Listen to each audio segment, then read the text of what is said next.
The Swans kicked 7 goals to 1 in the final term, dominating contested situations and being led by Josh Kennedy, who had 13 disposals and 6 clearances in the quarter.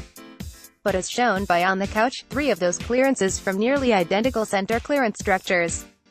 With 2 one-on-ones on either side of the center circle, and Kennedy in a one-on-one to the bottom left of the circle. From the perspective of the main camera, Callum Sinclair on 3 occasions tapped successfully to the bottom right and Kennedy.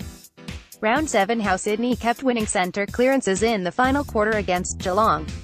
Source: Fox Sports. Sinclair had ruck dominance.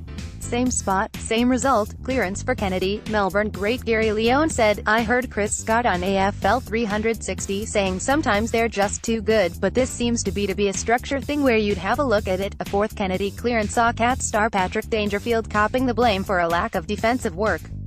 With the Swans star already on fire in the quarter, Dangerfield chose not to man up onto Kennedy to try and restrict him from gaining the clearance.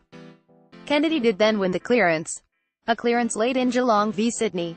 Patrick Dangerfield is highlighted to the right. Source: Fox Sports. Sydney Premiership coach Paul Roos says that incident was a perfect example of how the Swans midfielders work both offensively and defensively. As compared to Geelong's stars, the Swans midfielders are two-way running midfielders. And most good midfielders are offensive. That's not the case with Sydney. So against Geelong, they were able to adjust. Roos said, "The problem is there's no Scott Selwood going there. Dangerfield isn't going to lock on to Kennedy. Joel Selwood isn't going to. If that's Sydney, they're going to naturally roll up to defend the clearance.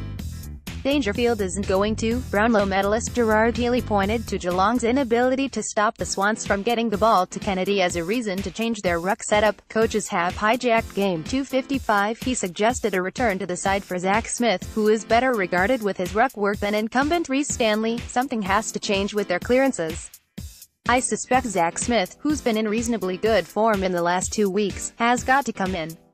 Healy said, "They may have to adjust because right now their clearance work is at a tipping point. The Cats are losing the clearance count by 9 on average this season, dead last, with St Kilda ranking 17th by losing the count on average by 2.8. They're number 1 from scores from clearances and number 1 from scores against from clearances. So they're all going hard one way," Gary Leone added.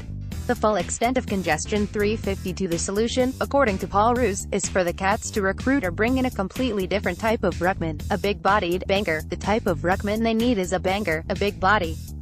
They don't need a ruckman who's going to run around and kick goals, like Reece Stanley. Roos said, "The Swans did it really well with Naismith, who's got beautiful, soft hands. Geelong just need a big, banging ruckman who's going to neutralize, bring the ball to ground and allow Dangerfield and Selwood access to it."